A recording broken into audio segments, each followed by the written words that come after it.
Fox 61's Tom Lewis joins us once again from Bradley tonight with the overall feeling from those travelers. And Tom, you and I were talking. I know that they're facing long lines, but I imagine the consensus is, hey, this is worth it for our safety. What are you finding? That's exactly right, Rebecca. In fact, one of the passengers we talked to said, I'd go through this all over again. I'd stand in line for an hour if it meant these flights were going to be safe. That's exactly right. These folks who took flights in and out of Bradley today, they were very happy with what they had to go through. They were well aware of what happened yesterday, the plot to blow up that jet in Detroit. They were very thankful that they arrived safely. We took our cameras into the baggage claim, and everybody had a kind of a sense of relief that their flight was over with. They're not going to change their travel plans, but they certainly were on edge about what the future could hold. And as you mentioned, Rebecca, there are plans now to restrict some of our in-flight freedoms. Omar Thornton seemed to take his impending termination in stride. He even complimented his bosses on catching him stealing beer. Now, as he was wrapping up his exit interview, he asked Steve Hollander, his immediate supervisor, can I go get a drink of water? They said okay. Instead, he went to his lunchbox, and inside were two 9mm handguns. Everyone at Hartford Distributors is devastated by this morning's tragic and senseless act. It was a surreal scene that in a matter of seconds turned from horror to heartbreak. August 3rd, 2010, 34-year-old Omar Thornton arrives at work, about to be fired after his bosses at Hartford Distributors collected evidence that Thornton had been stealing from the company. As part of their investigation, they hired a private investigator to follow Omar, and the private investigator eventually videotaped Omar Thornton stealing product off the truck. Thornton moved methodically through the warehouse and offices, opening fire on his co-workers. I need the cops here at Hartford Distributors right away, shooting. What's going on? Who got Somebody shot? got shot. I got shot. His name is Omar. Omar? Yeah. Help me, please. Help me. Ma'am, we are on the way. Please stay down. One victim, Douglas Scruton, was on his forklift when he was shot. Slumped over, the forklift crashed, and in the hail of bullets, the building caught fire. This as Thornton prowled the grounds looking for more targets. Two people were trapped in the lobby, unable to leave through the front door. When they attempted to retreat back into the building, they found that they couldn't get back in because they didn't have the key code to the building. So two people were trapped in this lobby right here, while Omar was right here. And Omar Thornton walked back into the building by a different route, giving those two people an opportunity to escape. Tactical teams stormed the entrance, eventually cornering Thornton. He put the gun to his head and pulled the trigger. In the coming days, the 8 victims would be laid to rest. Husbands, fathers, and brothers whose lives were ended much too soon.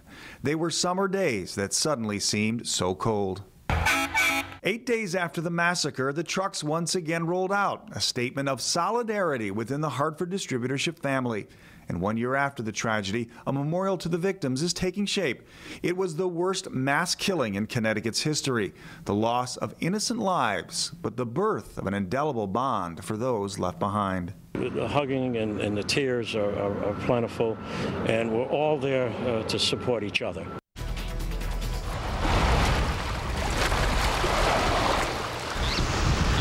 For sale, One Barrier Beach. Price tag, $10 million. The owner, the town of Stratford. They have a deal in place to sell it to the federal government. A deal that Mayor James Myron says is a good one. The transfer or sale to Long Beach West is going to still allow people to do what we're doing now. Walk, hike, fish, swim, fly, kite, enjoy nature. The difference is Fish and Wildlife is going to act as the caretaker of the property. Environmentalists have long eyed this parcel. It's the home to the piping plover, a federally protected endangered species. Right there is where they've determined, Fish and Wildlife, that the piping plovers are nesting.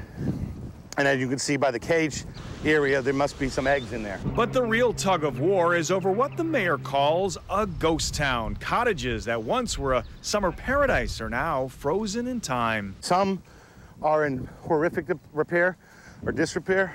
Some are in pretty good shape. They're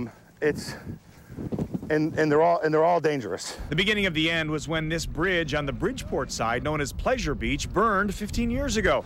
And gone was the only way to get cars to the cottages.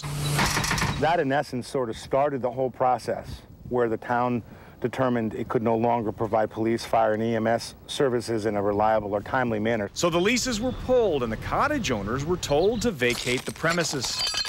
The debate over what to do with this ghost town known as Long Beach West was already heated this past spring, but the controversy literally caught fire when these cottages burned to the ground in a blaze that could be seen up and down the Connecticut coastline. The flames shot high into the night sky, and the timing, well, that was most certainly curious. The same night the town council was meeting to decide the fates of the property. I don't think anyone thinks it was an accidental fire given the wind conditions and the wet conditions. Whether it was set on purpose or whether it was an accident from kids partying or whatever, we don't know. But that's the point.